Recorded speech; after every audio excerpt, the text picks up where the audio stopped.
All right, folks, welcome to the live stream. We are live with Rob Braxman Techs, and I'm super excited for this one. It's been a while since my last live stream, and I've been looking forward to this one for months now. Rob Braxman has an awesome YouTube channel that you should check out. If you're not already subscribed, I have links in the description box.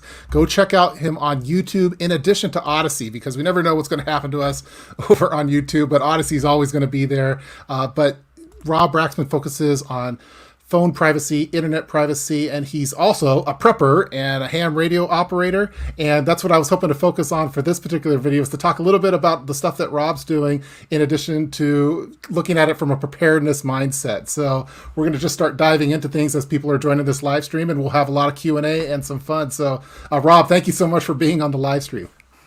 Awesome to be here, my friend. Awesome. Yeah, I really appreciate it, and it was fun kind of coordinating all of this with someone that's super privacy minded. So I was kind of curious on. I wonder how Rob Braxman handles these type of cold requests for live stream interviews. I don't do very many, as you probably can see. So, it's kind of rare. Yeah, I was hoping maybe to start off with, for the folks that everyone hopefully is familiar with you already. I know that a lot of my techie subscribers are definitely familiar with you, but for those that aren't, maybe we could just kind of talk a little bit about your background and your channel, and then we could start getting into some of the preparedness stuff that you do as well. What do you need to know? Well, so what made you want to start posting on YouTube, and how did you start doing that? Because you've now grown this brand for internet privacy, technology, and all that kind of stuff. Okay, well, I've actually been doing this for a while. It's been, I think, 7 years now. I started out on Periscope, and it was actually, I was doing music, to be honest with you. Yeah. And then I said, you know what? What I really am, I'm a software architect, and that's what was my business before. And except I wasn't doing that anymore. And I said, maybe I should talk about what really interests me, which was the privacy side of tech. And so I actually started a live stream on Periscope that really got a huge following. I was one of the popular people on Periscope before it shut down. And then I was also on AM radio, WBZ in Boston, the largest AM station in the country. Used to be CBS. And so they would interview me as well. And so I was kind of a regular there. And so, I was just talking from my heart about my biggest enemy, which was Facebook. Yes. So I was so known for my anti-Facebook attitude that actually I invented the word "what the zuck." And if you go on Urban Dictionary, it's actually attributed to me. Did you get the domain name on it too? Is that? Yes, I have the whatthezuck.net. Okay, cool. But it's on Urban Dictionary, and it says, that Rob Braxman coined the term. Started this. Yeah, because on Periscope, everybody was saying, what the zuck this, zuck that. And it was like a big thing. And then people on YouTube don't know why I say that, because I was the biggest invader of our privacy. So that's how it started. Yeah. And then I moved to YouTube a couple of years ago. And then it just grew so fast. You never really know what's going to happen, but it was successful on the other platform. So I said, I'm just going to keep doing what I'm doing. And then, of course, I shifted from live stream. So I'm used to live stream, actually, because that's what I used to do, a live stream every day for 2 hours. Daily live stream, wow. For 2 hours, every day. Can you imagine that? Including holidays. So I stopped doing that now. I do videos. Videos are actually harder. Yeah, they take a lot of work. Yes. Because, in live stream, you just turn on the mic, and if you'd like to talk, then that's it. Yeah, I always like doing the live streams because it's just you press the go live and start talking, and then there's no editing afterwards. So. Yeah, but I react to the people who come in, and I'm good at that. So if they pop a question, then I react immediately, and that's it. It's easy. Yeah, we got some people are joining in right now. People are excited to see Rob on here, and talking about this, stop zucking with me. So, Yeah, this is the collab I didn't expect, but I'm glad it's happening. That's right, it is happening. So tell your friends that we're going right now. So, well, that's really cool, and it's cool to see how much your channel's really been resonating, especially over things going on lately. It's because when you watch some of the older videos, you see, as you're growing the channel, there's a few thousand views, and now it's just like every time you talk, it's people are listening and tuning in now, and Well, it's really cool to see the resonating going on. It's not consistent, as you know. This is YouTube, so Yeah. so it's sometimes you get like I think my top video is almost at 1 million views, Wow. and yet I have videos that only have 6,000 views. Yeah. So you never know.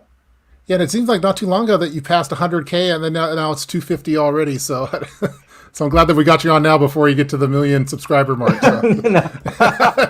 They'll probably stop me. Yeah, they're like, I'm talking anti-Google. I mean, they're going to say, "Oh, wait, stop.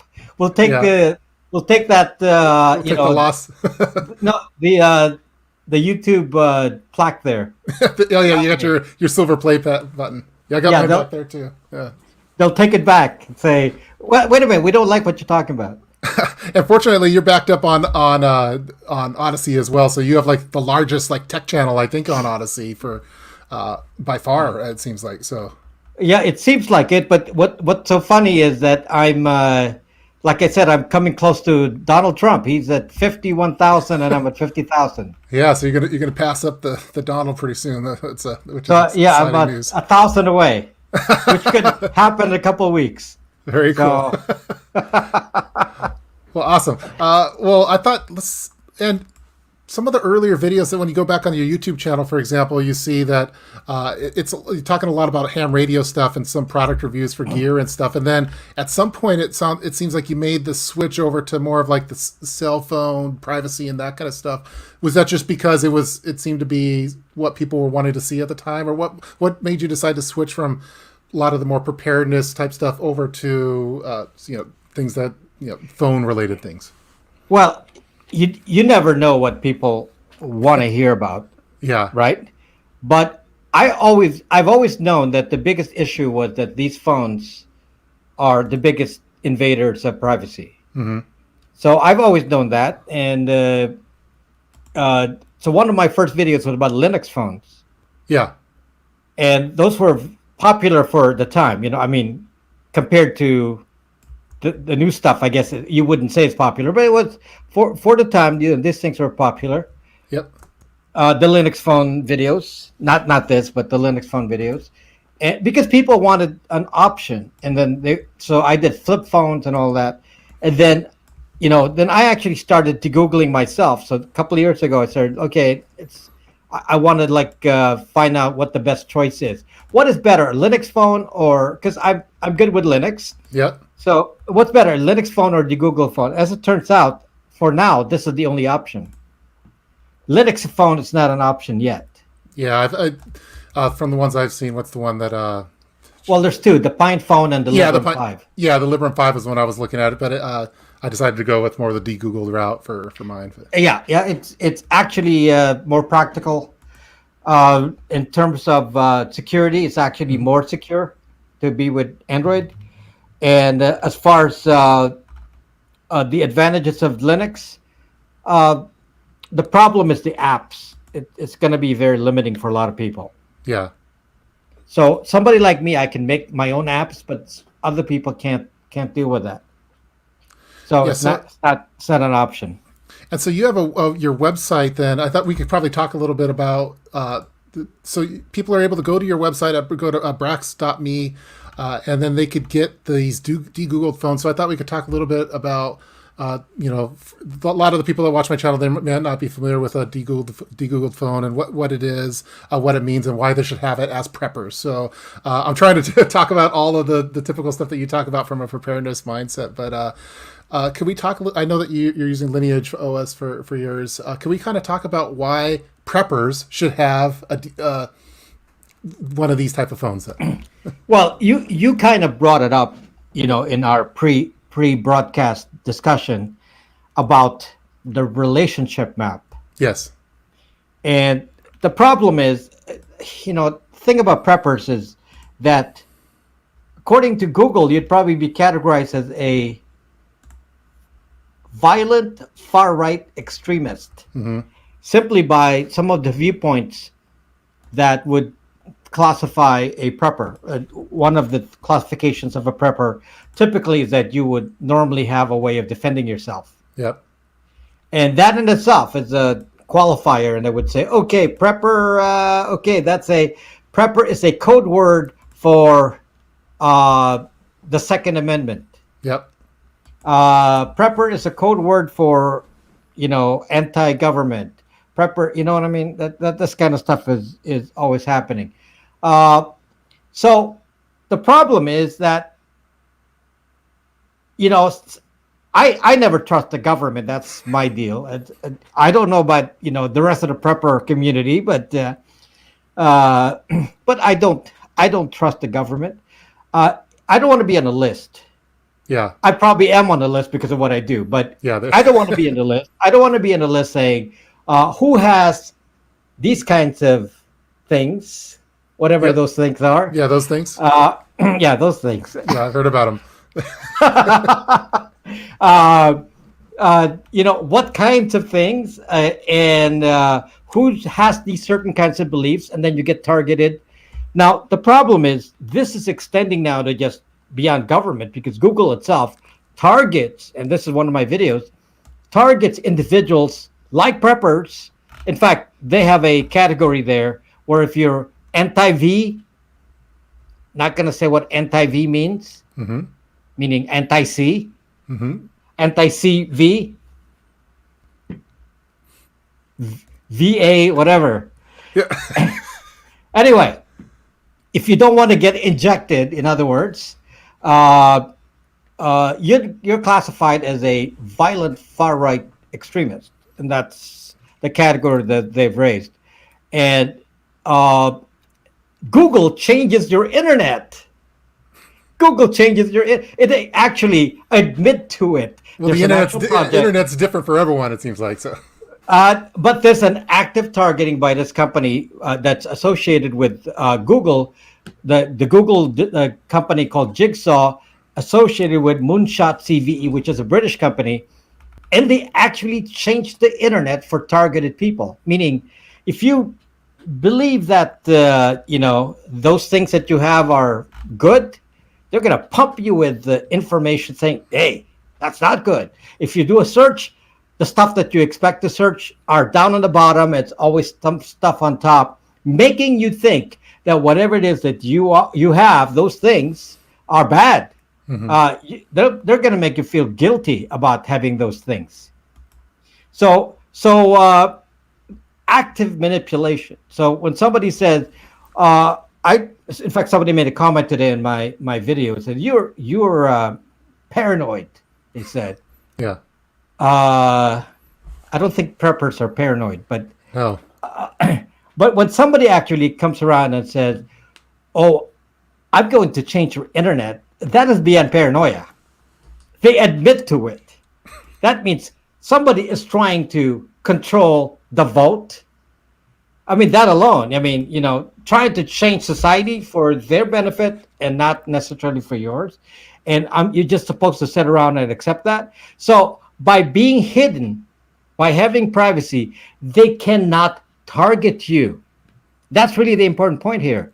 Yeah. They cannot target you if they cannot match what is called an identity.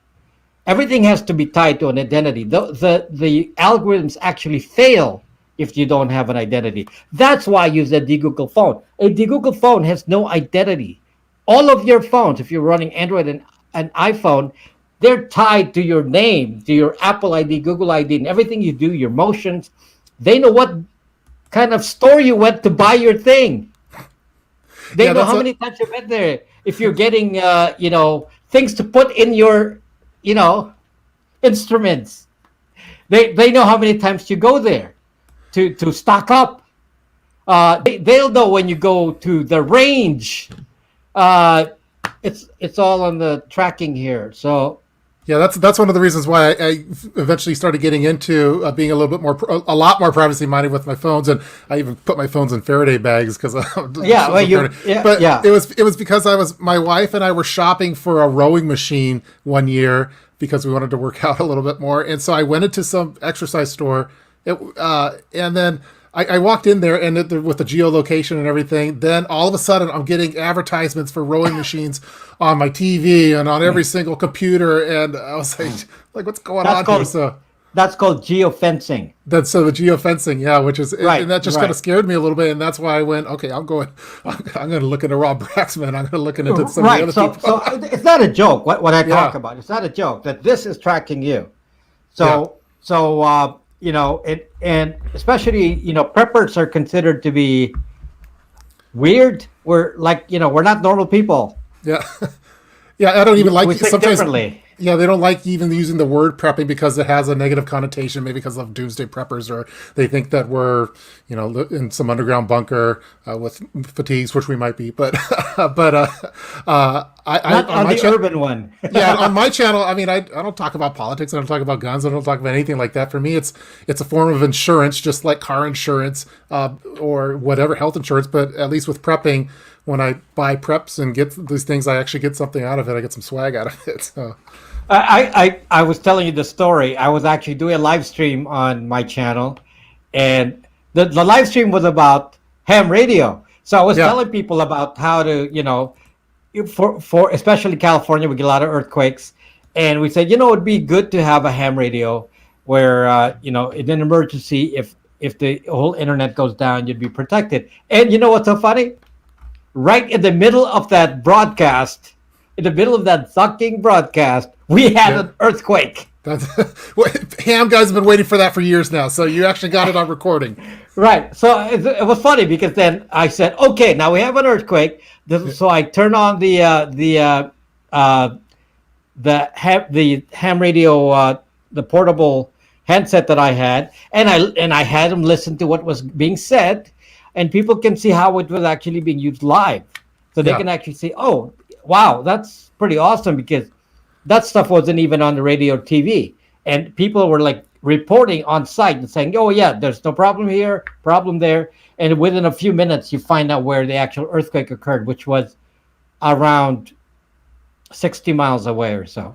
so during that situation, listening to the repeaters, then like the 440 megahertz or something like that, you're able to get the information faster than what you would have if you were tuning into the news at the time. Then It's almost instant, and you get a more yeah, personalized thing. yeah, Somebody was actually driving on the road and said, the road cracked. It was in the Mojave Desert, and the road cracked as he was driving to LA. And so nobody knew where it came from, where the earthquake was, and very quickly you got a sense of, how major is this? Because sometimes it gets extended, and then the rest yeah. of LA will get it. Which So live stream is it? Because people are asking already. Which live stream is that on? it's on my playlist on live stream, the best of live stream. If The you best scan of live down, stream. Okay, I'm gonna, folks. If you're tuning in right now, if you want to see it, I'm gonna put that link in there. Let's see, Rob. All live streams, best of live streams. There we go. Let me click that. Copy link and address. I think I'm using Brave too, so my browser's pretty good. I think. I don't want to have Rob Braxman on and be using the wrong browser or VPN. I see the first one there is proper communication. That was where I put it on the boat. Okay, cool. Okay. So, folks, if you're That's watching, the I first just video there. put it in the chat room. If you want to check that one out, it'll be there. So, cool. Now, one of the things we're kind of talking about with a lot of preppers are into ham radio, and I know that you're a general ham operator. One of the things that I've always been concerned about as like a prepper, why are these preppers giving their ham call signs? Because you're with the whole relationship mapping, you're giving away your full name, you're giving away your address. Do you have any concerns on that from a privacy standpoint, and what are your overall thoughts?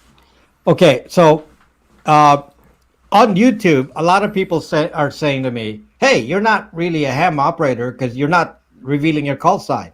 Yeah, So whenever they ask me for my call sign, and I don't respond, and some of them persist and start accusing me of, you're not really one of us because you're not giving your call sign. And my response to that, I get mad and I say, "Suck you."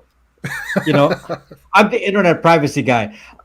Anyone in ham radio knows that your call sign just list your name and address officially. You Yeah. can't lie on this, Yeah.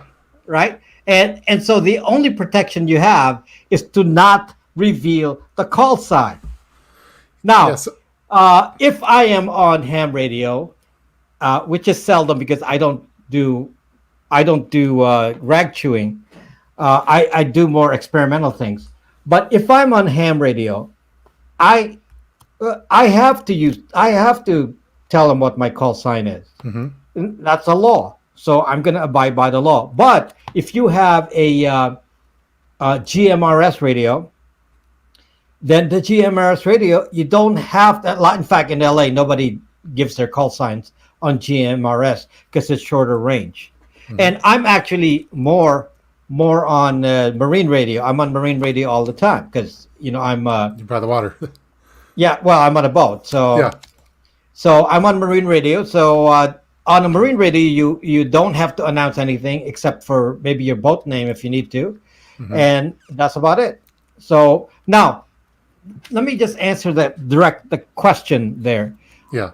I still recommend ham radio, even if you need to give your call sign. And the reason is that ham radio is not equipped to track all of us into this mass surveillance mode that you get tracked in social media. There's no way to collect every single signal in every locality and put that in a database and transcribe everything that's said and attribute it to a call sign. That's not going to happen. Yeah. So for that reason, ham, even though you do a call sign, it's not really that dangerous for privacy because only the people you know are going to bother. There's not going to be like Facebook collecting it for all of you. Yeah. It's not going to exist. So I actually don't worry about it too much. So as long as you don't put it in social media, you don't go around in social media. Don't go on your and YouTube say, channel. "Hey, my call sign is such," and unless of course that's your channel, because there's a prepper channel, OH8STN, I believe. Oh yeah, Survival Tech Nerd's awesome. Oh, yeah. he's amazing. Awesome channel, Yeah. amazing channel. Yeah, he apparently he watches my channel too, but amazing channel. I've been watching him for a long time. Yeah. And sometimes he's testing the same equipment, and I'm so interested in that. And he has no choice. Yeah, it's part of his reputation. Yeah. To talk about it, and he doesn't show his name, but I guess you could check it out. He's in isn't he in Norway? Yeah, he's over in that part, and I've known him for several years now. He's an awesome guy, and the stuff that it's like the stuff that he's doing is really amazing as far as going off grid and using this prepper gear that we use for bug out bags, like the solar film, solar panels, and different battery banks, and really taking it up a notch. All the stuff that he does is super inspiring. So. Yeah, and there's other good channels too, Ham Radio Crash Course and Ham Radio 2.0 and COMMS Prepper, and they're all over. Right, I watch all of those. Yes. Yeah. So I just like listening. I just want to listen to hear what's going on, kind of like what I do with burner Twitter accounts or something like that. It's just but I want to know what's going on. Yeah, but you want to get a license so you can practice. Yeah. Because if you don't practice using it, then so yes, you can listen to ham without license, but you can't practice. Yeah. There is a technique for communicating on ham radio, and you can test your equipment, and you can't really do that if you don't have a license. So yes, I do talk on my radio once in a while, but not too often. Mostly I just listen. Yeah. There's all sorts of comments coming in. We're talking to Rob Braxman, everyone. This is awesome. Some people are saying there's so many different prepper live streams going on tonight. Everyone is live tonight. Yeah, yes, we are, but only one person has Rob Braxman on right now, and that's this channel. So I'm nobody. Yeah. Well, I'm a super fan, and I've been binge watching, getting ready for this particular interview too. So, okay, so we talked a little bit about ham. I know I want to talk a little bit more about the Rob Braxman off-grid comms infrastructure for SHTF. That'll be a fun one too. I thought we could do a couple little of the questions that are here, and then go back to some of the talking points, because I see a bunch of stuff coming here. Let's see. People are talking about Lineage OS. Let's see. This is from New York Defiant. Do the privacy settings on current cell phones really do anything? Hell no. Hell no. Yeah. Okay, I discussed this in my video from a week ago. Android without Google, how is that possible? That's an end of video. Now, let me just say this. No, it's not possible, because when you take an Android open source, it was originally open source, by the time it gets sold to you, they actually replace the open source with Google versions of the same programs. Mm-hmm. So if your Wi-Fi program was benign and it just said, oh, it's Wi-Fi, connects to Wi-Fi, doesn't do anything strange, and so you said you looked at the source code because you're a programmer, you looked at the source code in Android, and you say, oh, this is okay, no problem here. Wrong.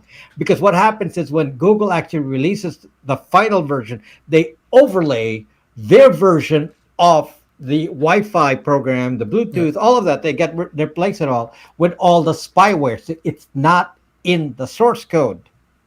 That's how they do this. Is they let the OEM test with AOSP or Android open source, so they can test to make sure everything works. But once they've guaranteed that it works, they actually replace it and put their own code, which has all the spyware on it. So no, you can't remove it. How do you remove it? They replaced it. It's not like you just got to remove some programs. They replaced. So until you put back a replacement, it's not going to work. So you have to actually reflash it from scratch with AOSP, Android Open Source Project. And there are many versions of that. You use Graphene. I use Lineage OS. So, yeah. And the phones that you have. So, folks, if you're just tuning in, if you don't know who Rob Braxman is, first off, subscribe. Go over to Odyssey. Go over to YouTube. Subscribe over there, and go check out the de-Googled phones.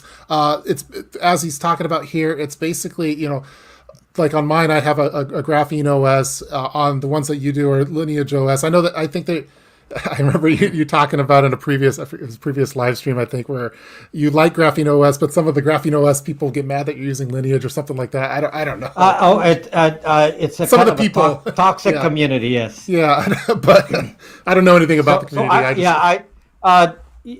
Lineage OS supports more phones, so I don't have time to mess with like multiple OSs for different purposes. I just go with the one that does the privacy side. One of the things that other OSs claim is that they're better for cybersecurity. Yeah. Which is not, by the way, take with a grain of salt. That's not always true. But from a privacy side, basically they're all the same. Lineage OS does the same job at privacy as any other option. So there really is no reason to say, such and such is better because it has X, and then you actually analyze what X is, and so, like, that doesn't really apply to me. That's not my threat. So if you actually think about what the threat is, you don't need to go beyond what I do, which is Lineage OS. I use it myself. This is all I do. Yeah. And I don't see any reason to use some other option. By the way, Cliff, some of the other options assume that you're going to rely on your phone and put all the stuff that you put on here, put all your data, your photos, and all that. Therefore, if somebody steals it, they say, well, it's more protected because, it's more locked up for cybersecurity. Except I don't teach that. I teach to not rely on this. Don't rely on this. Don't put all your photos in here. Download it. I don't have a lot of stuff on here. If somebody steals the phone, I just, I pick a new one. We were doing we were doing a phone off earlier, where all the different phones that we have. I've here. You have more, I'm sure, but this like it's a business. whole stack in here. I don't even know how many, but there's probably there's probably I don't know 100 phones just around me here. Yeah, that's awesome. So one of the things I was hoping to, I have the Graphene OS. I even have like the camera cover on it because I'm still paranoid about that. So a little, I actually load it's called the sensors off. So Yeah. on mine, if I flip the sensors off switch, the camera, the microphone, all that stops working. Yeah, that was one of the nice things about some of those Linux phones, like the hard camera switch is something I thought was pretty cool. But Yeah, there's a software switch in Android, so okay, yeah, you can do it by software.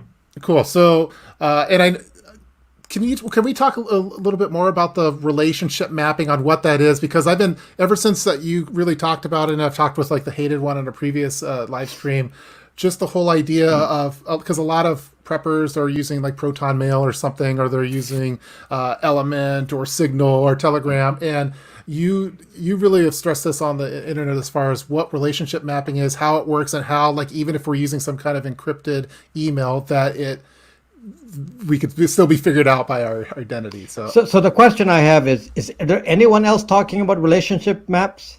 you're the relationship map guy. So it's not a dating site, I don't think. It's No, but I mean, is there anybody else talking about it? I hear it from you, and it's something that I think about now because of you. So Right, but see, I don't know why I'm the only one that talks about this. The other person that talked about this is Snowden. yeah, well, I always think about it like with for work, because I work in software engineering, and like your LinkedIn profile, it's amazing how they know someone I worked with 20 years ago or 15 Right. years ago, and on my LinkedIn, I don't have any friends or any invites for people that I don't work with, or I never so I declined my mom when she sent me an invite because Good idea. Good idea. I never worked with your mom. I don't know your qualifications. Yeah. But it's amazing on how that works. And that's what you're kind of talking about, but in terms of Yes, your phone because- and email. So Because it's so funny, people are using, like you said, Proton Mail and Signal and all these, and some of them have a good purpose, but if you're not aware of the relationship map issue, then you're going to misuse it, and then you're just going to cause an issue. So this is an example. Let's say you're saying, I'm so smart, I'm going to come up with 2 social media accounts, different names. I'm going to go on Twitter. I'm going to make one very, very political, and then the other one not so political. And I'm going to go hammer people and be the biggest anti-Trump guy on Twitter. Okay, so this is their plan.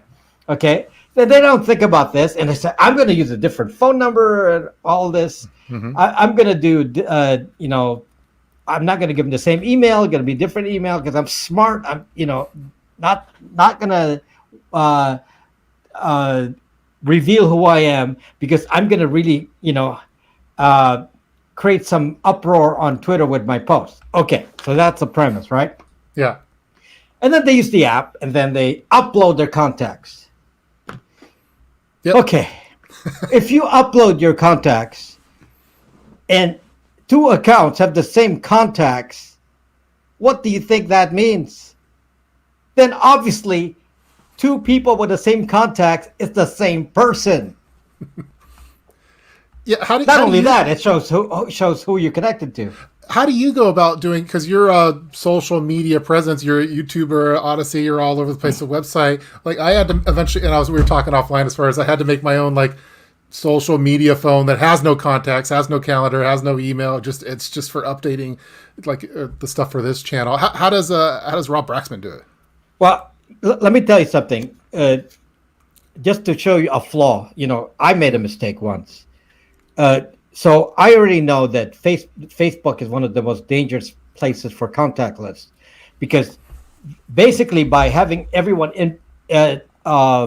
do their contact list plus your friends list, you actually have a connection. It draws a connection between people, and you can actually be identified by the connection. How many intersections are common between people shows you how, if you're related, not related, simply by looking at the connections. So the 3-letter agencies love this. This is one of their ways of identifying, who is a potential terrorist, just by looking and see your connections. In any case, one of the things I did was for testing, I actually started a Facebook account. I don't have any Facebook account, but I started a fake one. I started a fake one many, many years ago, just to test Facebook, to show what the difficulties are with Facebook.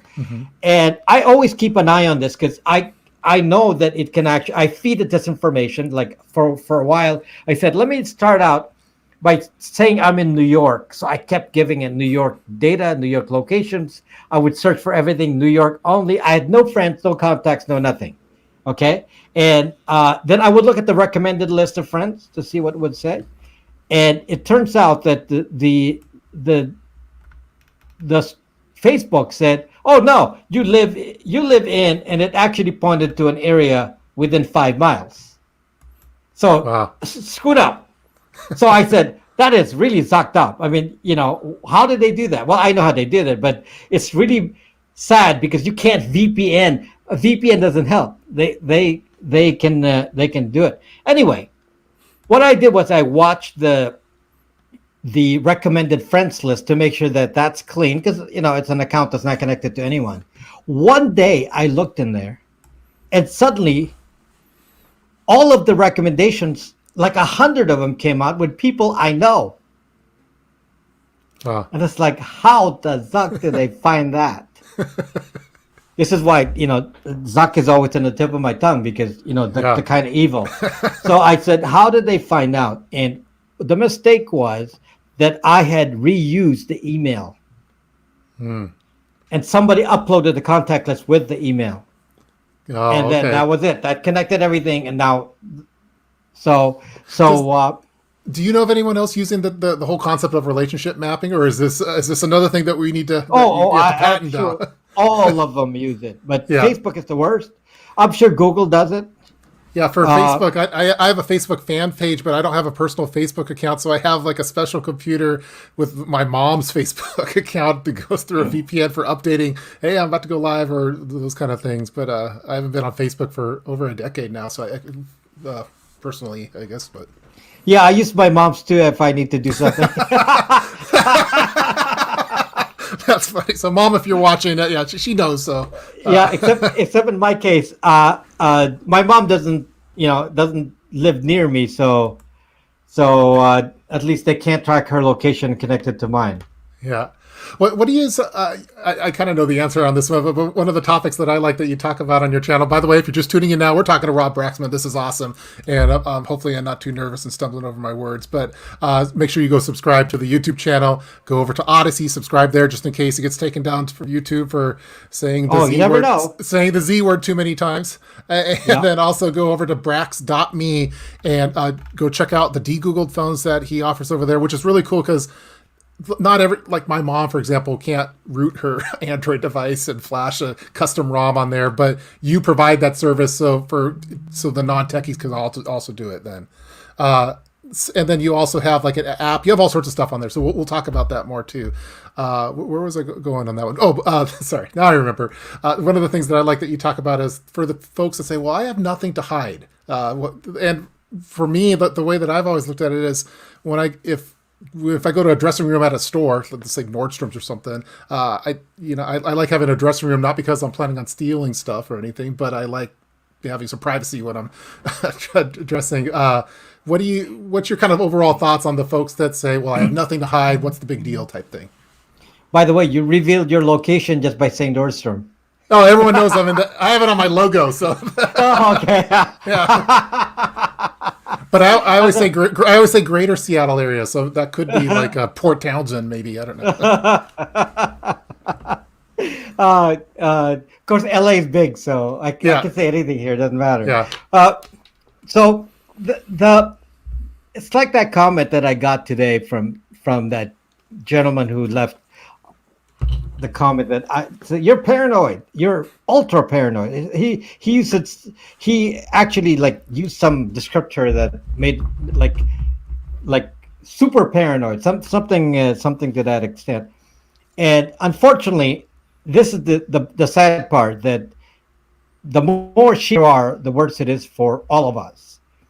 Because if we don't even know what's being done to us, then we are basically a controlled population. So I've given so many examples. One of the new popular videos was when I revealed the secrets of big tech and what they're up to. And that was actually one of the biggest videos, that launched me the last few months. and it just got time to all of the events with the election and all that. And people are actually not thinking about the fact that it's not just that Google's collecting your information. I mean, it's if people think, oh, but so what do you want to sell me? They want to sell me a new shaver. They want to sell me some new whatever battery. I wish it was just that. If that was the only issue, then I'd say, okay, I guess we don't have to take that too seriously. I'm being too paranoid. The problem is that we're not actually thinking about the fact, and I knew this since I'm a tech guy. I said, this kind of information can be used for manipulation. By the way, you asked my background. One of the things I did before I did this is I'm actually one of the inventors of electronic health records. So that's something that was in my prior career. I was, very big into electronic health records, and I still have contracts with some states to basically spy on you by collecting your health records and sending it to the government. I actually made these links that collect it and send it to a central entity. So your data is being centralized and collected. And I said, wow, that could be very interesting. How could somebody misuse that data? Because of my past background, I actually, I had millions of customers that I could check and see famous people and see who had any kind of medical care. I had clients in Beverly Hills, and I could see and I could check their patient list, and I had access because I'm in control of this. And I said this can be misused. That's actually what probably triggered all of this, because I was in the center of collecting data. This was before Google. Who was collecting data before Google? Medical. So that's what triggered me. And I said, wow, do you know that anybody could see that? Now, what happens when government says, we want to manipulate your medical data and this is what they actually did. They said, we're going to want to manipulate your data because we actually want to get in between you and your doctor. So now a bureaucrat is in there going to say, you're not going to get care. They started doing that, and they built up the infrastructure. That's one of the big things with electronic medical records. They actually wanted to put things in our systems to intervene so that when the doctor's going to do an order, he's going to get stopped. They were actually building that. There were prototypes of this, and that's when I left. I said, this is not what I intended when I built electronic health records. Yeah. They're using it in a way that I didn't expect. And now then Google starts doing the same thing by starting collecting the data on all of us. And I said, someone's going to misuse this. And sure enough, watch that video on, what was the title of the video?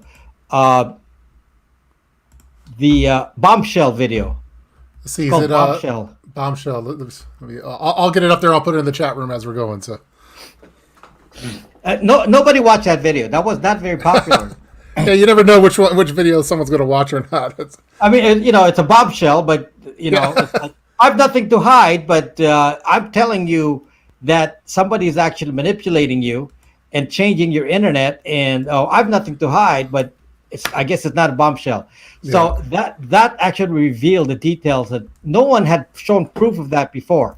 No one. I have not seen anyone on the internet show proof that Google is actually manipulating you in real time now. Yeah, that's I put the link in the description box, and I watched the first part of it. I didn't, but and there that's you where go. I kind Google of heard. search bias. Yes, that's the one. That's the one. Cool. And so I wanted to get to some of the more. Because we're talking about all this, and you talk about it on your channel on so many different videos and dive into it. I was hoping to go more back to the preparedness side of things because of your preparedness background and how much value that you can bring to the preparedness community by the stuff that you know through the internet and privacy. And I had my one question that I was going to ask you is, how would Rob Braxman design an off-grid comms infrastructure for SHTF? That's my burning question, and I'll let everyone else ask questions. That's what I had. Of course, kind of a backgrounder. I'm a sailor, so I've been sailing for a good chunk of my adult life, most of my adult life, and yeah, I guess I've been sailing all of my adult life, Awesome. and I've had a boat for many many years, and uh, uh, my boat is actually, if you think about it, and I don't think about it much until you start thinking in the terms of a prepper mentality, A bug but out boat? Is it? a boat is off grid. Yeah. Uh, a especially if you a sailboat, not the powerboat. A sailboat Hmm. is off grid. Why? Because a sailboat can survive without anything. You don't even need gas. So so the gas is nice for getting into a dock, but if you didn't have any gas, you could actually survive. So if you added solar to it and do put a water maker in there and so on, which I was going to do on my old boat, except I changed boats, so now I got to start again. Yeah. But that's anyway. A boat also has communications equipment. We have marine radio, and many boats have SSB ham radio as well. But one of the things I said was, what would it be like if a prepper community actually established their own communications Yeah. with what is called a mesh A network? mesh And networking. Yeah. what this means is, and you're a software guy, so uh, what this means is basically have many people in the community have an not internet, but an Ethernet connection to connect devices without having to connect to the internet. So you can have a LAN. You can have a LAN just by doing this. So Hmm. you know what a LAN is? You connect yourself to one router, Yep. and all of the devices in the LAN can talk. Just Except with a mesh network, what it is that some legs of the LAN are connected with uh, radio. Now, there are many projects you can do this, as a civilian, but there are many projects that are more advanced that are allowed for ham radio operators, especially with a general license, because you have access to frequencies that normally you don't have access to. So what happens is if you actually use certain frequencies, you can actually have a long range LAN connection using antennas. So in my case, I'm using these commercial ubiquity modems and hmm commercial uh, forget the brand of the other one. So mostly it's ubiquity, but they're they're they're made to go long range. So they're actually dish devices. So I have a dish that can actually go long range. So in here in LA, there's an emergency ham radio group called the Arden Network, AREDN, and they actually already set up this thing in the mountains. There it is. That's in the mountains of Mount Wilson, up in Los Angeles. Awesome. That's that's actually in Mount Wilson, and I can actually see that from my house, which is near the beach. So I point my radar, my dish, I'm sorry, to Hmm. that connection there, and using a band that's not available to normal people, so there's not this interference, and we can actually connect our computers without the internet. There's no internet. So what I did was I connected to that. So my house has a dish that's connected to it. It's a little far. It's not 100%. But what I did was to test this concept. What if I did a multi-prong connection where I connect to the one in Mount Wilson, which is 38 miles away, and then I connect to my boat. So my boat has a tall mast, and I happened to, at one point I had line of sight to the boat, and so I actually it was many miles away, but it was line of sight. So I actually put a ubiquity antenna on the top of the mast, and then from my house I actually pointed the two, and I was actually getting a connection of 28 megabits per second. I mean, it was enough to run video. So I actually Yeah. run live video. I actually run live video from the boat to my house, and I can see it. There was no internet. So if the internet went down, I could still communicate at the long distance using this Arden network. So there are a couple of projects that do this, but and you can do this without without a ham radio, but the frequencies have to be the common ones. So you're going to get a lot of interference. So this one was fairly clean, and it uses the upper end of the 5 gigahertz band. So it's beyond. It's like 5 gigahertz, but a little bit beyond what normal routers use. And you can actually communicate there at pretty high speed, and it's legal. And in theory, it will work, except by law, you're not supposed to encrypt. That's the only limitation right now. So No then, encryption. so for the preppers that want to have like their mag or their mutual, their groups that are out in an off-grid location, that they should set up something similar to this. Let me put this link in the chat room as well for people that want to see it, to be able to do communication with their normal computers. Then it sounds like so. Right. So let's talk about this in theory. Cool. You don't need these special modems. This is actually fairly easy to do. All we needed is a lot of people with enough distance, short distance, to actually propagate the network. Let's say you have a neighborhood, and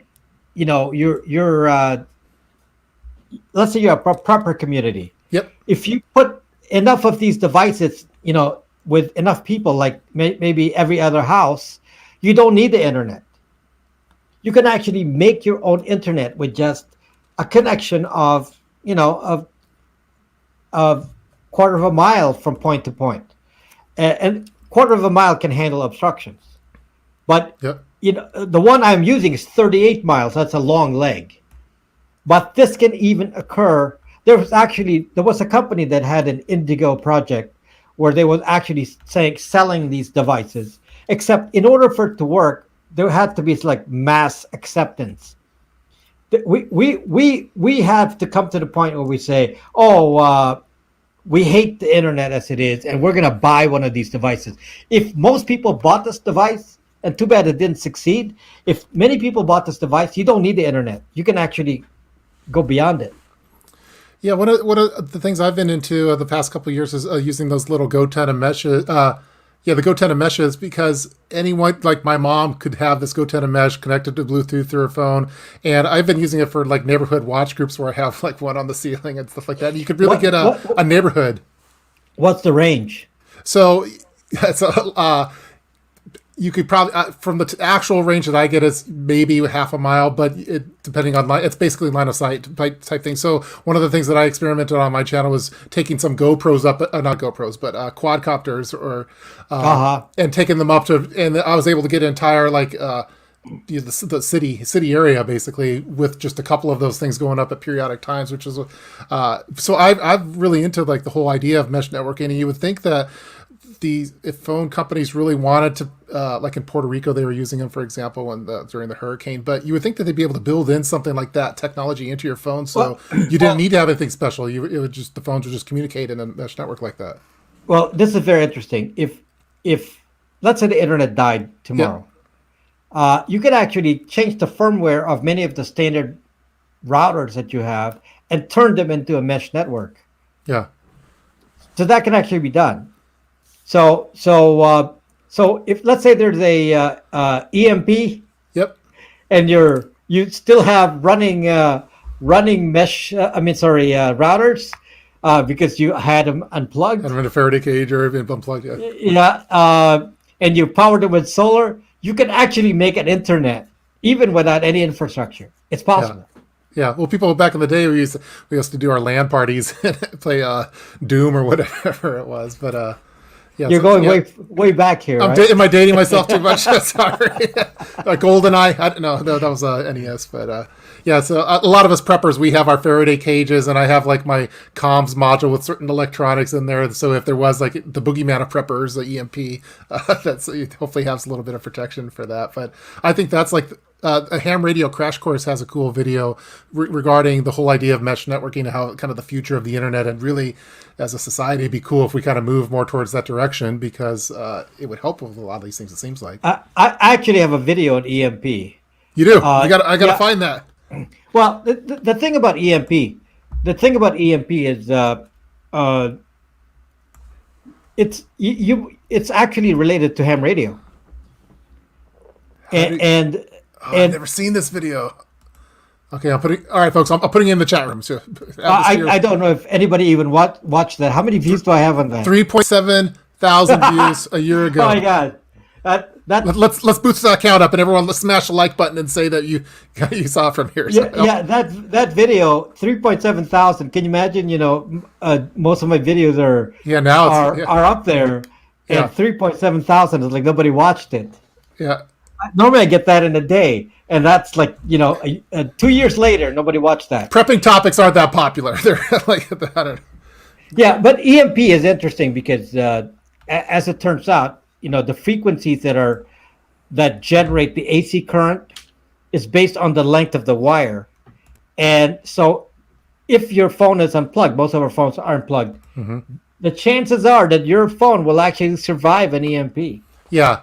And we've done a live stream with some of the folks that make EMP protection for your like electrical box in your home or for your vehicles and stuff. And they say that the smaller devices would most likely survive that. So, right. But I think it's still again it's the boogeyman of preppers. So we all like thinking about that possibility. But yeah, now your house isn't gonna survive. If anything plugged in your house system, that's gonna get zucked.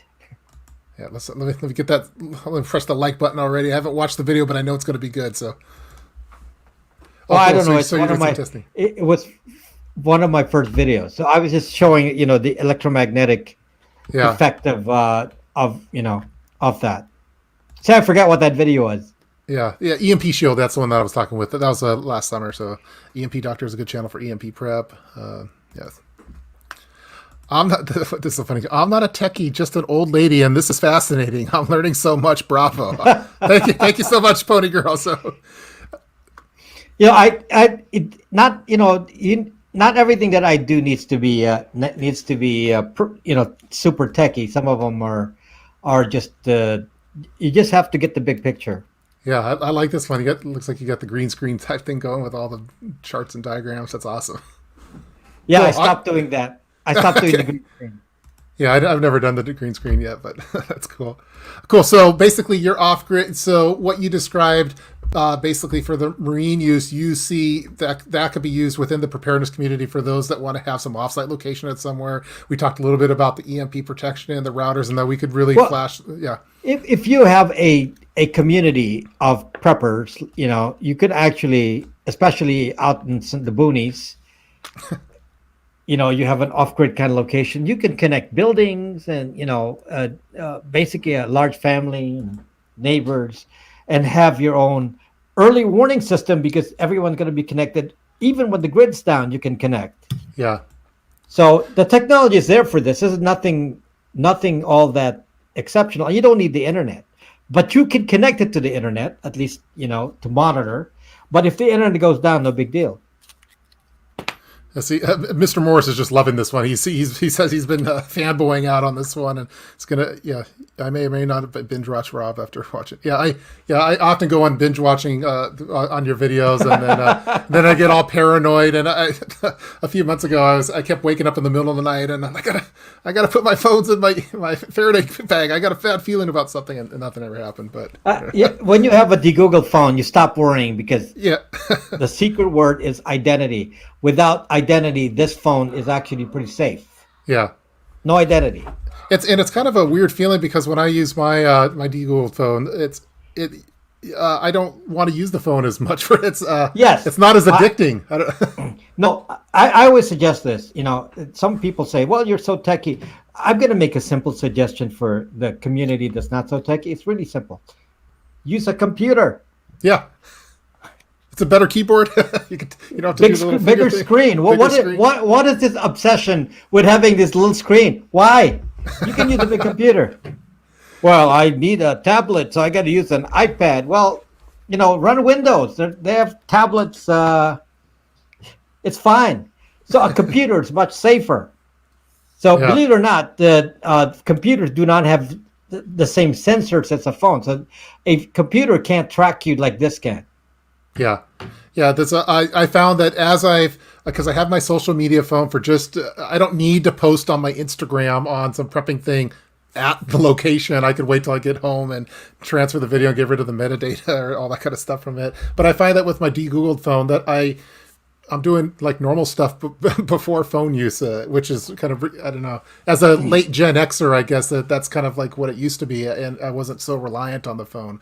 So I think it's a very cleansing feeling because I don't need to be, I went with my daughter on a daddy-daughter date. She's 5 years old and we went to a nice restaurant and we looked around, there was these couples and they're both on their phones, just swiping, typing, text messages. And it's like, how are you talking to your date or whatever? Yeah, and they were both like doing on it the phone. Yes, like, and it was like no big deal. I don't know. Yeah, crazy. Yeah. So I found that using a de-Googled phone has helped clear my reliance on wanting to just be the social media thing. And then I use my computer because it has a bigger screen, a better keyboard, and I have a bunch of apps. I can't convince people. They think that suggesting that you use a computer makes me a Luddite. Yeah, they're probably the best preppers. You're a caveman. Yeah. You want to use a computer. Yeah, I've the best computers, and yes, you're a caveman. It's like crazy. The thinking nowadays, it's like this is supposed to be better than a computer. From a tech guy, I do programming on a computer. I can't do programming on this. Yeah, I know. Got a lot of cool people are commenting. They say keep going because normally we try to go an hour, but when you talk to Rob Braxman, we go as long as Rob Braxman says to go. So let's see. Let's get a couple of these questions here. How do you connect from one boonies community to another without knowing they exist? You have to publish. You have to do line of sight. So what people have done, at least with the Ardennes network, is they let's say that you have a radar facing that way, then you have a dish facing that way. Then you can connect it to another one facing the other way, and then that can actually do a routing. This is built in. I did this myself, so it's easy.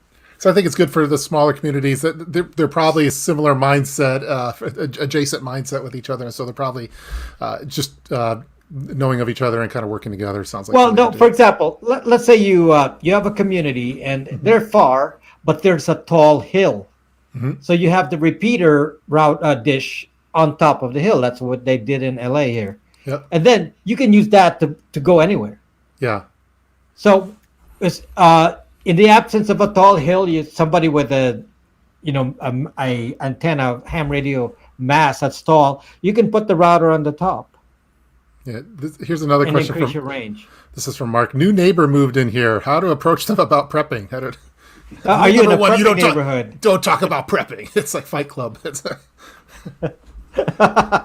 I find it amazing that like in my neighborhood, I'm in like an older kind of like the suburb area now, and my neighbors, you would never know that they are actually preppers, but they eventually they have a paracord bracelet or something. It gives a giveaway that they're actually preppers and they're into their home gardening and stuff. I usually look for camera systems and gardens is what I look for, and then I know that I could talk prepping with them probably. So there's things that I want to do. Some of them are expensive, like house solar stuff. I want, for example, a lot of people are like selling you, especially here in LA, they're selling you solar. You're never going to have to pay for electricity again. And I never go for that because it's on-grid solar. You're connected to the grid. So when the grid goes down, you have nothing. So I said, nah, I'm not going to do that. I'm going to go do off-grid solar. Yeah. So I've been planning in my off-grid solar setup, which I've been experimenting on the boat. So I'm going to start on the boat and then do off-grid solar. So with off-grid solar, I actually wire part of my house, except for the air conditioner and things like that take a lot of power, and power them with a smaller solar grid. Yeah. And that way, if the system goes down, then I'm not connected. Yeah, there's a well-known prepper YouTuber, Engineer775, and he's done some really he's done some good work as far as having kind of that power wall and the solar and having to be off-grid solar. Because a lot of the people in the city that I live around, they have their solar panels, but if the power goes out, it doesn't do them any good. So it's not really an off-grid. Yeah, setup. Everyone's trying to sell me the on-grid solar, and yeah, no. like I said, prepper shouldn't go for that. Yeah, they the way they try to That's sell you not is, oh, what well, we you're do. helping everyone else. I'm like, well, for prep, I want to be kind of selfish on some of these preps. It's for me, so Yeah, so I most of my solar right now is portable. yeah, So the problem is, if you put your permanent solar up, don't you get on the list? it's a Because yeah, you very got to get a permit. yeah. You Uh, get to get a permit. Here's a question from Butch. What GPS app do you all use for your de-Googled phone? I use the OSM and is what I Osman, use. yeah, Osman Osman, is how we used to. Open Street Maps. But I'm a boater, so I use Navionics, Yeah, which is actually gives me like full boating GPS in the water, and then strangely enough, Waze works. You yeah, can get Waze to work. yeah. Waze is cool, but I with my Waze de-Googled is phone owned I by use. Google, Yeah, that's so. but it It's really nice. But works. I use OS. Yeah, it does work, and but I use OSM for mine. So Yeah, so I have Osman on mine, and I pre-install Waze because some people just can't stand not having Waze. So I said, well, just don't log in. As yeah, long as you don't log in. yeah, it's really good for like the real time traffic type stuff, and Yeah, well, it's almost LA, you know. yeah, it's almost like a little mesh network of drivers too. So I guess in a way, but I wonder if yeah, If you log in, then you're going to be zucked. yeah, okay. So you don't log in. You're already Let's see. zucked by using it, but you Rob, know, Rob, so glad you said that. I've tried to explain that to people. Is which one? What did I try to explain? let's see. I don't have the context of it, but whatever you said, it was really good. So also building a network community, I think was what she was talking Oh, about yeah, earlier. yeah. This is Jerry. So you said, can you elaborate on this list? If I put solar on my roof, did you want to go? Are we creating relationship mappings with the solar panels too? Is that what's going on? You know, the problem with, you know, as I said, with relationship maps is you got to be careful about the fact that your identity, this is really about identity. This is a big thing about my channel, that I've not found any channel that really talks about this. People talk about cybersecurity and privacy in general, but missing the whole point that the project is really about hiding your identity. If you hide your identity, meaning on mass surveillance trackers, then they can't control the internet. They can't control what you see. So the problem with contactless is it actually isolates groups of people, and they can say, there's a little circle of people here that are connected by contactless. There's another circle of people here, and then you can actually draw the connection. Oh, they belong to the same club.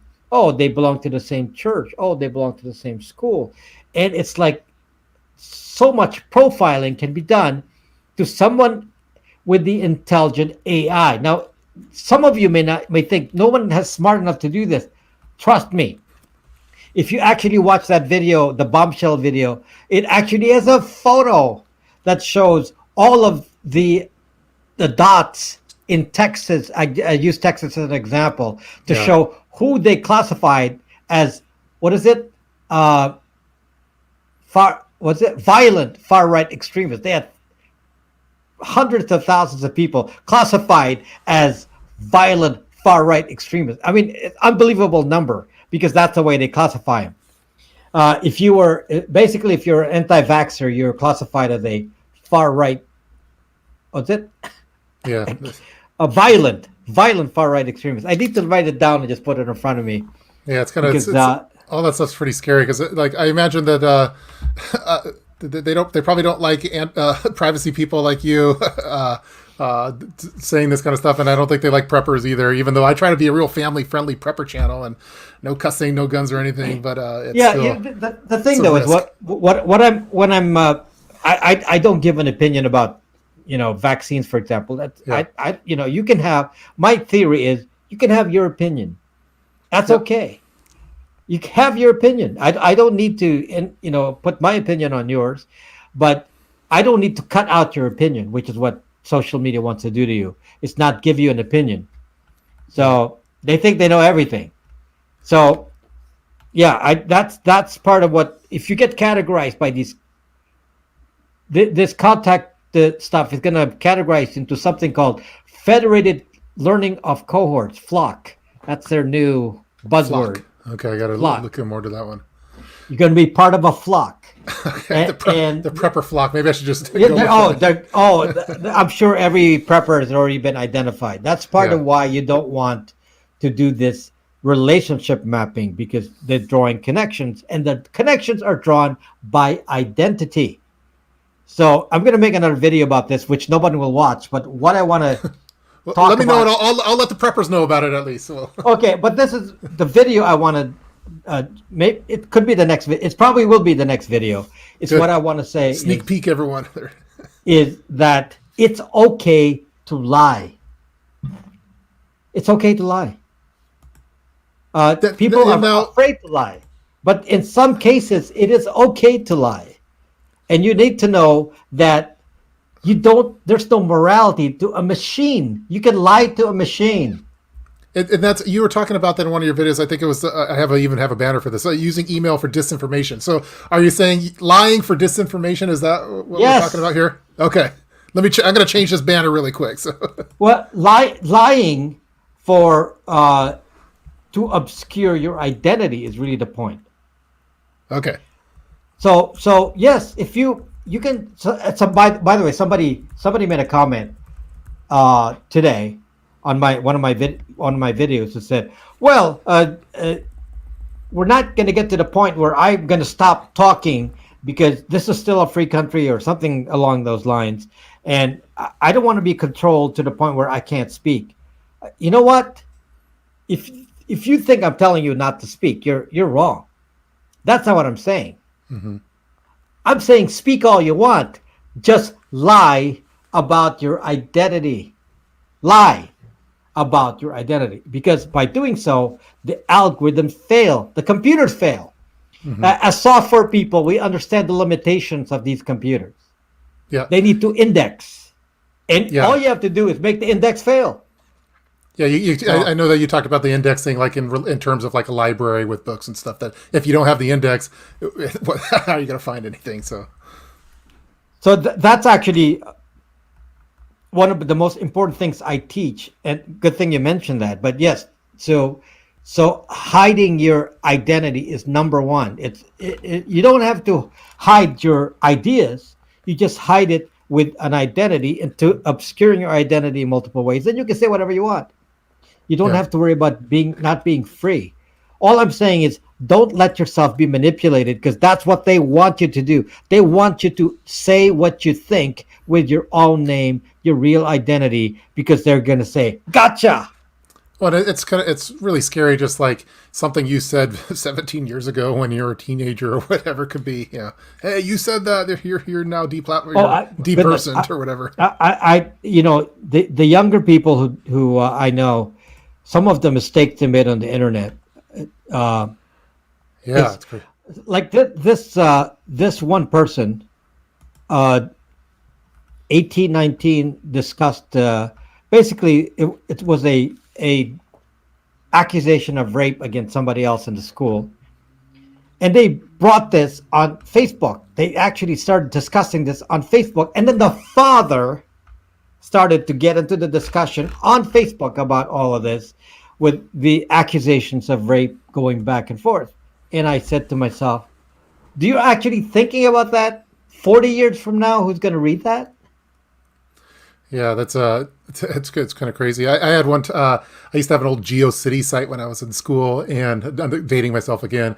And I wrote some blog up there, and I didn't think of anything of it. And then I said something that offended someone, and like years later, I had some college professor write me and just going off on me about something I said there. And I was like, oh yeah, you're right. I totally should have said all that stuff. So a lot of stuff in my childhood. There was no computers or internet or anything, so it's like my kids now. It's kind of scary that you have to be so careful with the stuff they put out there. Well, as a software guy, I've been doing this for a long time, much longer than you, because I'm older.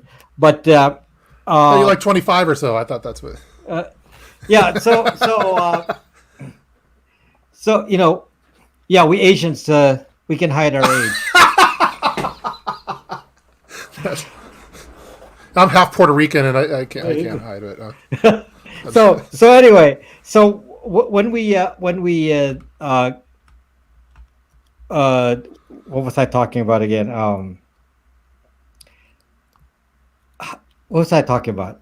We were talking about hiding. I talked about GeoCities, the stuff they post up there, the younger people. Goodness, I forgot what I was talking about. It'll come back. It'll come back. Someone left a super chat over here. We'll get it back. We'll get it. Again, we're talking with Rob Braxman, folks. So we're going a little longer than normal. Hopefully, you guys are enjoying it. We got a $2 super chat here from. Do VPNs really work? And I know you have your VPN service stuff, right? Yeah, I have a VPN service myself. There's no choice really. If we could use Tor commercially and use it at high speed, then we don't need a VPN. The problem is Tor is very slow as an option. Yeah. So we don't really have a choice. The important part is to not give them your identity from your IP address. It's all tied to identity. And some people say, well, but the VPN can track your identity. A VPN is a small company. They're not Google.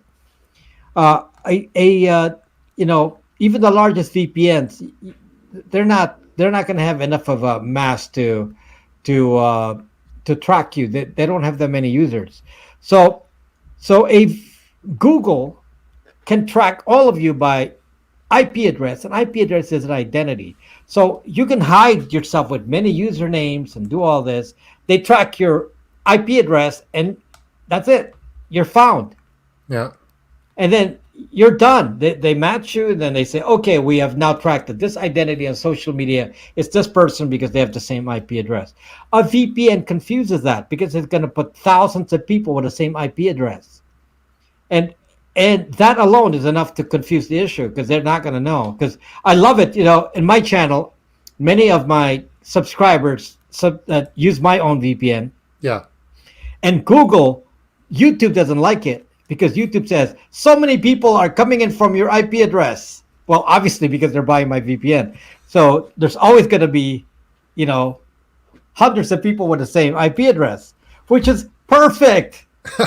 So if they go to brax.me, they could get the VPN, right? Right now, they sign up and there's a store. It's basically social. It's a social media place, and most people in there are into privacy. Yeah. And it's also a private way to communicate, so you can. It's kind of like using Signal or Telegram. Yeah, I have your app on my Google phone. Yeah, you talk to me on there, yes. Yeah, which was pretty cool. I've been using the Proton VPN, but I like testing out different VPNs. But I definitely think they're awesome to use. Let's see. There's all these questions coming up. I'm trying to get to all of them. I want to make sure I get to this one. If an EMP hits, how would you spend your first 30 minutes? That's from Bad Art Studios. I would start assessing, what devices I have that's still running, obviously. Yeah. And see, and my mind would start thinking, how do I hack this to work? I would actually start thinking about that. And then I would start thinking about, what about all my devices that don't need electronics? And I'm going to start thinking about, like portable generators and things like that. What about things that I had unplugged? Because your solar panel likely was unplugged. The portable ones. Yep. I have a standalone battery that's not plugged in. That's probably still going to run. And I've heard that the solar panels themselves don't get as impacted by EMPs as some kind of electronic that's plugged in. From when I was talking with some EMP folks. Yeah, a solar panel has a diode. I don't know if the diode prevents reverse flow. I don't know if the diode's going to, because if it's connected, it's probably going to ruin it. But if it's not connected, there's not going to be a reverse flow because of the diode. Okay. Yeah. The diode allows current flow only in one direction. Out of the solar panel. Yeah, that's if you do the Arduino boards, you use those diodes. There's all this. Yeah, I know that some companies sell the Faraday bags for the solar panels, but I haven't been using them anymore because I was told that it doesn't matter. So. Yeah, I'm thinking that a lot of small electronic parts, especially parts that you just have in a box, that's probably going to still work. Yeah. Some of your old phones work. Yeah, I have a lot of phones now. Those super old ones. I have some in Faraday cages and some all over the place. So, let's see, and a bunch of different sims as well. How many onion layers do you recommend to use with Tor? You don't get a choice of onion layers. One Tor connection is 3. Yeah. That's 3 onion layers. That's not a choice. It's unless you do double Tor, meaning Tor browser and Tor router. That'll double to 6. Double it up. And then you can put a relay, so that could add a relay can add another 1. I don't think that's necessary. Certainly, the 3 is enough. Okay. Mark's talking about inventory of devices, number 1. So yeah, that's what you were doing. The capacitors and diodes might be impacted. That's also from Mark. Pony Girl, the top, you have the best guess. I always feel a bit smarter from the great content. Yeah, I feel smarter too when I talk to smart people like Rob. So this is again a super big treat for me. If you guys are just tuning in now, we're talking to Rob Braxman Tech. You probably should know of this channel. If you're not already subscribed, go check out Rob Braxman Tech's YouTube channel. 254,000 subscribers. It seems like not too long ago it was 100,000. Now it's 2.5 times more than that. Make sure you check out the bombshell video, Rob Braxman bombshell. I put a link to the that one that nobody watched. Yeah, the one that no one watched. Let's at least get the preppers supporting that video, and then also go over to Odyssey. Rob Braxman has like a large Odyssey channel as well. He's about to pass Donald Trump. It sounds like so.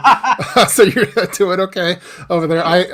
I just use it as a kind of a backup mirror site for mine, just in case the powers that be don't like family-friendly YouTube, family-friendly prepper channels anymore. Well, if you based on what you're limiting your discussions to, you're probably okay. Yeah, I think I'm probably one of the safer ones, but who knows that?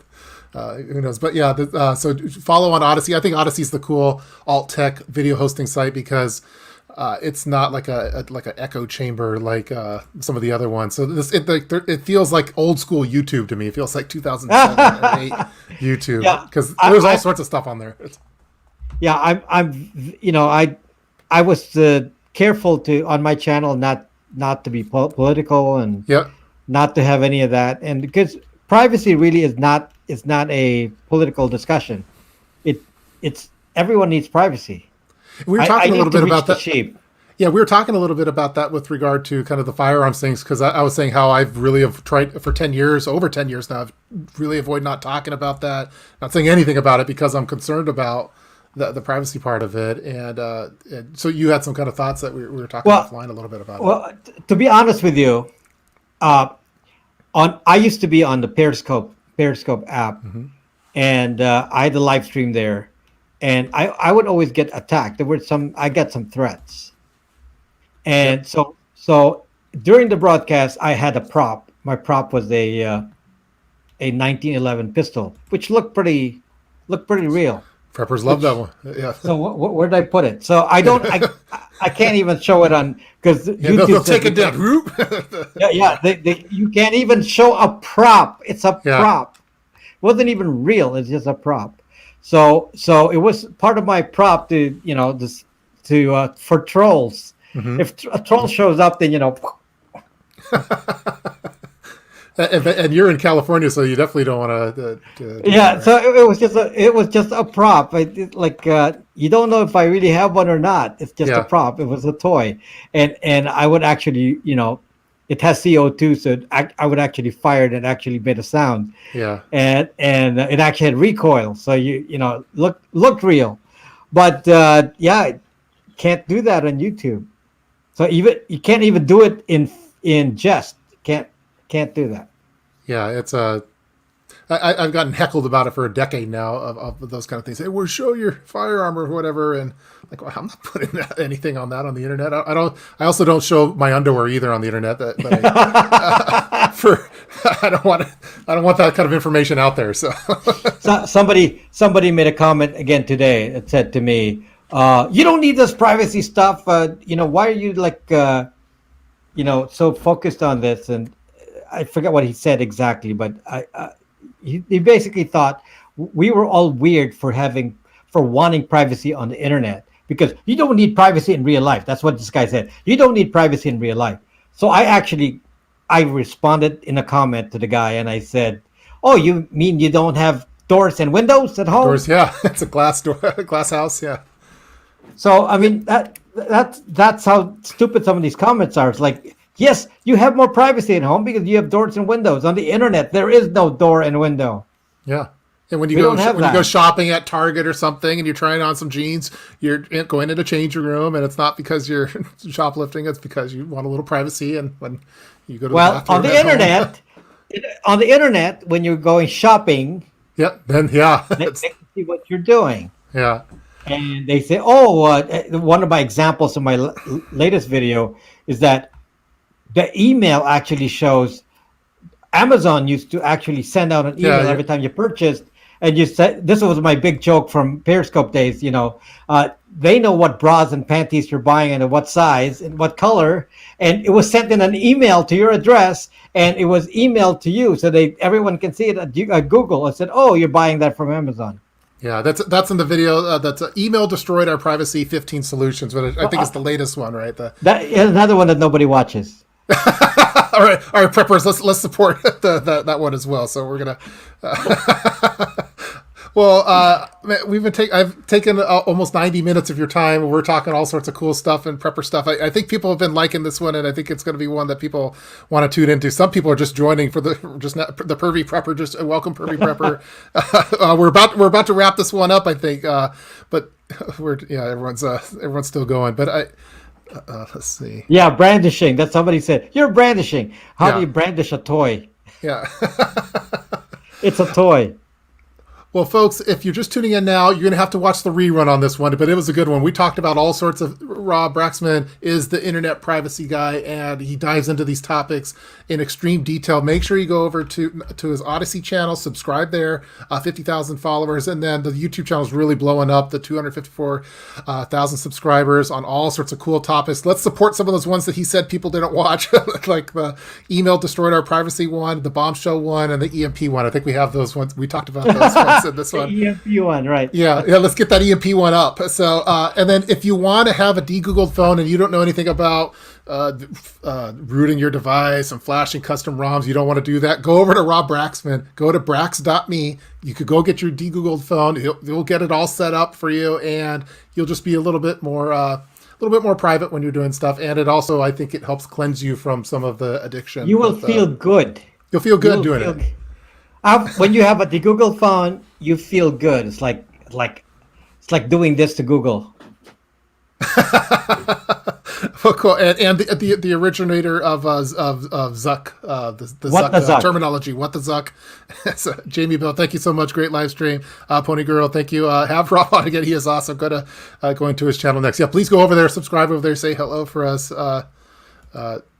Trump is not in trouble tonight. Yeah, I'm not in trouble right now. So I told my wife, I said, hey, I'm talking to Rob Braxman, so we're going on this one. This is going to be fun. So, well, cool. Well, thank you, Rob. Thank you so much for taking the time to talk to us preppers and with my audience. And it was just an absolute blast. And I love all the stuff that you put out there. And I think you're really helping a lot of thousands and thousands of people all around the world. So it's just really cool stuff. I hope so, because you put so much of your energy into this. Yeah, I hope people listen.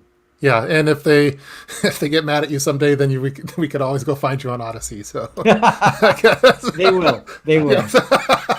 Well, cool. Thanks everyone for watching this. Stay tuned for more awesome live streams. If you like this kind of video, smash the like button, subscribe to the channel. But don't subscribe to my channel. Go subscribe to Rob's channel. And support that EMP video. We need to boost the counts up on that one. So Rob has a new subscriber. Great, awesome. Thank you. Yeah, thanks again, and stay tuned for more videos. See ya.